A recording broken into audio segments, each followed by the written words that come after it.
Episode 20, August the 26th to 27th, 1914. Stragglers of 14, Lost for a Week, by Private Frank Richards, D.C.M, M.M.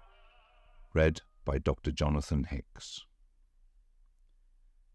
Private Frank Richards, author of a famous war book, Old Soldiers Never Die, went to France with his battalion, the 2nd Royal Welch Fusiliers, in 1914. He saw continuous active service until 1918. He describes with unfailing geniality the impressions of an Old Contemptible in the historic retreat from Mons. In 1901, Private Frank Richards joined the Royal Welch Fusiliers. He had served for 8 years with the colours and had been a reservist for 5 years when the Great War broke out and he was recalled to the colours. At dawn we marched out of Le Cateau with fixed bayonets. Duffy said, "We'll have a hang at the bastards today." We all hoped the same. We were all fed up with the marching and would have welcomed a scrap to relieve the monotony. But we were more fed up before the day was over. The 2nd Argylls, who went to the assistance of the East Yorks, lost half of their battalion during the day, but we simply marched and counter-marched during the whole time that this was going on. We kept on meeting people who had left their homes and were making their way south with the few belongings they could carry. One little lad, about 12 years of age, was wheeling his old grandmother in a wheelbarrow. They all seemed to be terror-stricken. In every village we marched through, the church had been converted into a field hospital and was generally full of our wounded. At about twilight we lined up in a sunken road. I was the extreme left-hand man of the battalion, Billy and Stevens being on my right. Our colonel was speaking to our company commander just behind us when up the road came a man wheeling a pram with a baby in it and 2 women walking alongside. They stopped close by me, and the man, speaking in English, told me that the 2 women were his wife and mother-in-law, and that his only child was in the pram. He was an Englishman, the manager of some works in a small town, but his wife was French. They'd been travelling all day. If they had delayed another hour, they would have been in the enemy's hands. Just at this moment, a staff officer came along and informed our colonel that all our cavalry patrols were in, and that any cavalry or troops who now appeared on our front would be the enemy. He'd hardly finished speaking when over a ridge in front of us appeared a body of horsemen galloping towards us. We immediately got out of the sunken road, and standing up, opened out with rapid fire at 600 yards. I'd only fired 2 rounds when a bugle blew the ceasefire. This, I may say, was the only time during the whole of the war, with the exception of the German bugle at Bois Grenier, that I heard a bugle in action. The light was very bad, and the majority of the bullets had been falling short because we couldn't clearly see the sights of our rifles, but several horses fell. The horsemen stopped and waved their arms.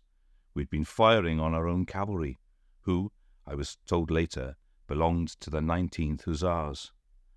I never heard whether any of them had been killed. When we got back down into the sunken road, the women were crying and the child was bawling, but the man seemed to have vanished. Stevens said, "Where's he got to?" I asked the women, but couldn't get a word out of them, only crying, when out from under the cover of the pram crawled the man.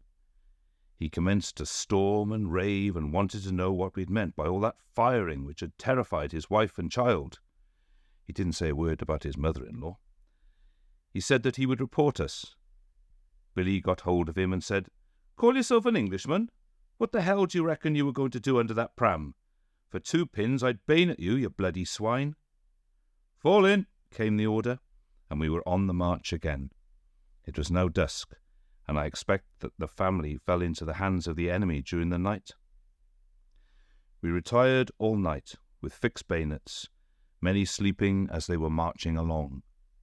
If any angels were seen on the retirement, as the newspaper accounts said they were seen that night. March, march, for hour after hour with no halt. We were now breaking into the 5th day of continuous marching with practically no sleep in between. We were carrying our rifles all shapes, and it was only by luck that many a man didn't receive a severe bayonet wound during the night. Stephen said, "There's a fine castle there, see?" pointing to one side of the road. But there was nothing there. Very nearly everyone was seeing things. We were all so dead beat. At last we were halted and told that we would rest for a couple of hours. Outposts and sentries were posted, and we sank down just off the road and were soon fast asleep. 15 minutes later we were woke up and on the march again. We had great difficulty in waking some of the men. About 10 yards from the side of the road was a straw rick, and about half a dozen men had got down the other side of it. I slipped over and woke them up. One man we had a job with, but we got him going at last. By this time the company had moved off, so we were stragglers. We came to some crossroads and didn't know which way to go. Somehow we decided to take the road to the right. Dawn was now breaking. Along the road we took were broken down motor lorries, motorcycles, dead horses and broken wagons. In a field were dumped a lot of rations. We had a feed, crammed some biscuits into our haversacks and moved along again.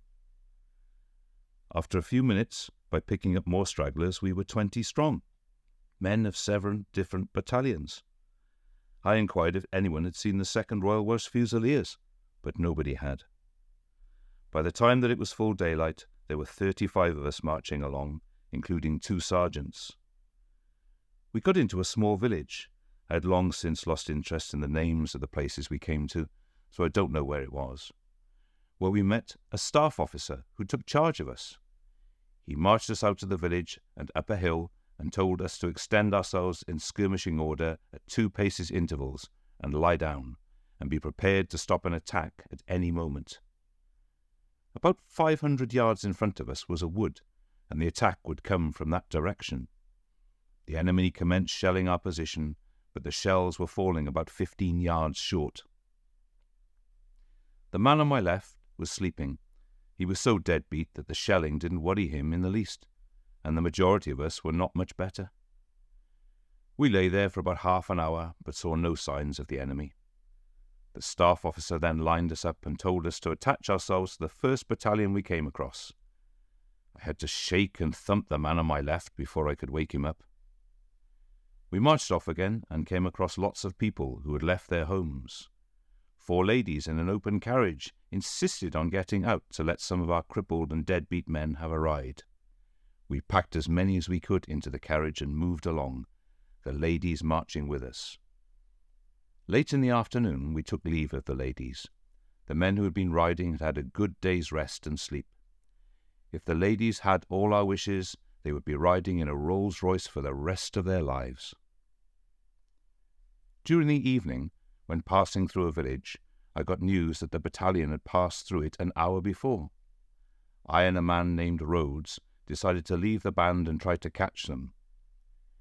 During the next few days we attached ourselves to 3 different battalions, but immediately left them when we got news of our own. We wandered on for days, living on anything we could scrounge.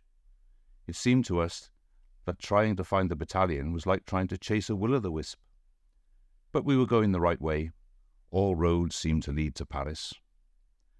One day, when we were on our own, not attached to any unit, Rhodes and I came across a band of gypsies in a wood and made them understand that we were very hungry. They invited us to the meal they were about to have, and I think we surprised them by our eating abilities. We thanked them heartily, and with bellies like poisoned pups staggered along again. It was the first square meal we'd had since we left Amiens. The following day, we came to a railhead. A train was in, and an officer inquired if we'd lost our unit. We said that we had, so he ordered us to get into the train, which was full of troops who were in the same fix as ourselves.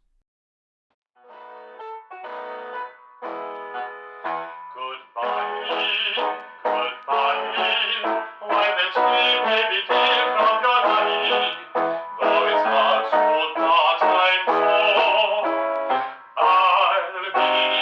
be